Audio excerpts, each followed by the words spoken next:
Hello, and welcome back to my YouTube channel. So it's a new year and you want to be successful, right? Or somehow you've set up all of these goals and dreams of what your life is going to look like in 2023, and somehow things aren't going quite as planned and you're not sure where to go from here.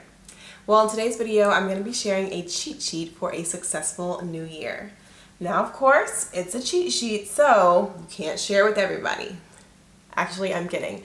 This is a cheat sheet that I want you to share with everyone so that we can all be successful, we can all support each other, and we can all win. So to make sure that more people who want to have a successful new year get to see this video, please go ahead and give it a thumbs up. It's going to be below the little picture box where I'm at on your screen, and then also in the description you'll see the thumbs up button.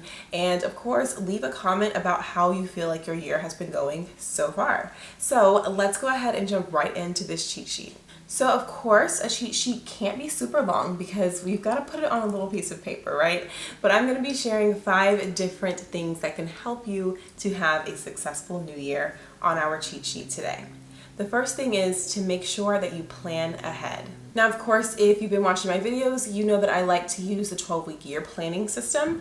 But in addition to that, I also vision board and plan out my entire year. So putting those things together can be very helpful to make sure that you have a successful new year, because you have your entire snapshot of what you want your year to look like, but then also you've broken it into smaller, more accessible, sustainable chunks as far as your goal setting and things that you want to achieve within that time period. So if you're just going into your year with no real plan, you have no idea what you want the outcome to be or what you want to learn this year or how you want to grow or improve in different areas of your life, then it's going to be kind of hard to be successful, because what does success look like? What is that bar, or what is that destination? And so if you want to figure out what your journey should look like for the year, then you definitely have to know what that finish line destination is going to be. So set up those big goals and then break them into your smaller chunks in the 12-week year planning system.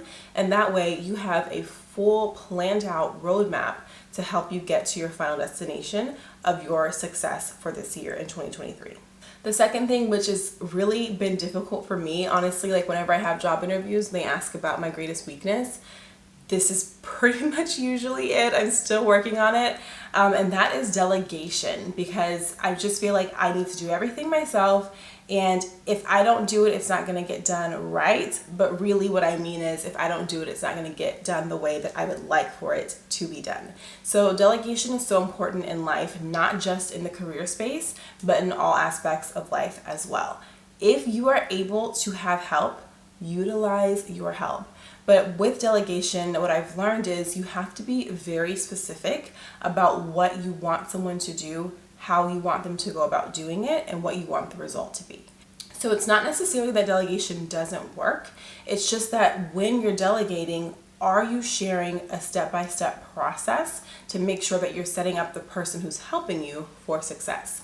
Now, of course, if you're like, well, I don't have a ton of people in my life who I can just have help me do things, but there are so many services and conveniences in life that you can utilize. So one of my favorite services or conveniences is using Instacart for my grocery shopping. Now, I know some people are like, no, I like to go and pick my own produce, and I completely understand, and I'm pretty picky about those things too. But again, if I don't have the time and I still need to make sure that it gets done, which benefits me with eating healthy, saving money, supporting my budget, then I have to Instacart and I have to rely on someone else and I have to delegate that task. But again, I'm not just wildly delegating saying, hey, please go pick up some oranges and bananas and apples and bring me back whatever you find.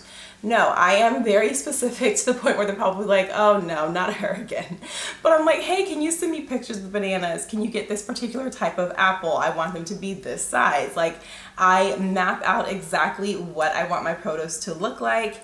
And honestly, it's easy because once you put it in there once, every time you reorder that same item, the notes are going to be there for your shopper. But I've even been like, hey, like if you're picking out like a pack of meat for me, please make sure that it looks like this. And so I'll have them send pictures of the different options and then let them know which one I want to select. And so delegation, even if you don't necessarily have that built-in support system, it is possible. Reach out for resources. I know a lot of people in the business space have been looking into hiring virtual assistants to delegate some tasks to. And same thing, just make sure that you're super clear about how and what you want done.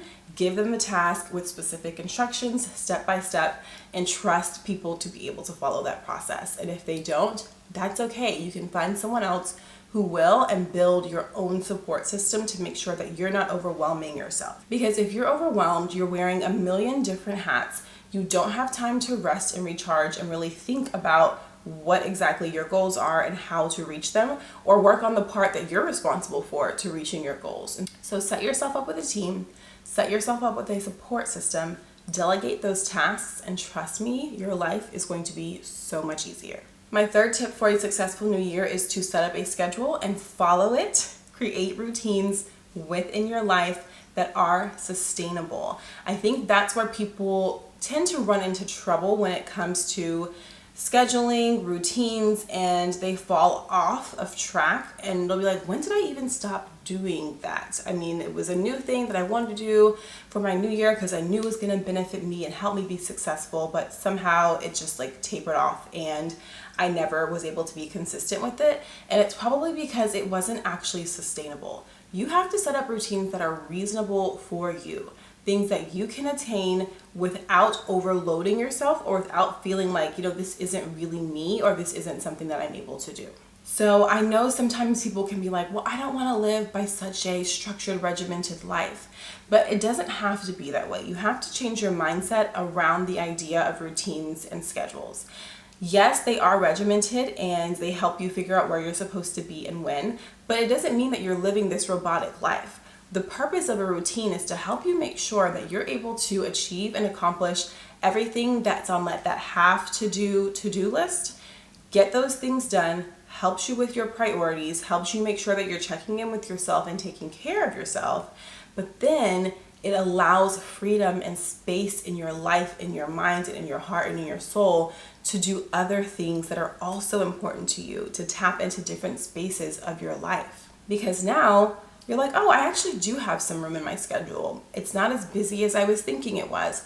Or if it is super busy, then you can see that and make the needed changes. So start adding little pockets of value into your day, into your week, to make sure that you're not neglecting any other areas of your life when you're trying to focus on that schedule so much. And with routines, I think a really great place to start is just making sure you have a morning and a nighttime routine. We can figure out the rest of the day later in the year, but setting yourself up for success in the morning is extremely important. But to have a successful morning, you have to set yourself up for success at night as well. I like to use a brain dump list with things that are kind of rummaging around in my mind, put them all on the list, and then calendar them out as far as tasks that I need to accomplish. So that way I'm not constantly forgetting things or thinking about something while I should be focused on something else, because I know it's on the brain dump list. And then when I'm looking at my weekly calendar, I just take things from that brain dump list and I can plug it in to make sure that it gets accomplished, which then leads to a successful day, a successful week, a successful month, and trickles over into a successful year. My fourth tip for a successful new year on our cheat sheet is to make sure that you are setting up boundaries in your life. Now, boundaries typically apply to interactions that you have with other people and how much you allow people to take from you or that you give to others, but boundaries are also extremely important with yourself. So, for example, with other people, listen, if they're not contributing to your peace, they're not adding value in life, and especially if they're taking away from your peace or taking away from the overall enjoyment of your life, you cannot have those people around. So you have to then make the tough decision of how to set up those boundaries and make sure that you keep them and follow through. It's a common saying, like, you teach people how to treat you, and honestly, that is so true.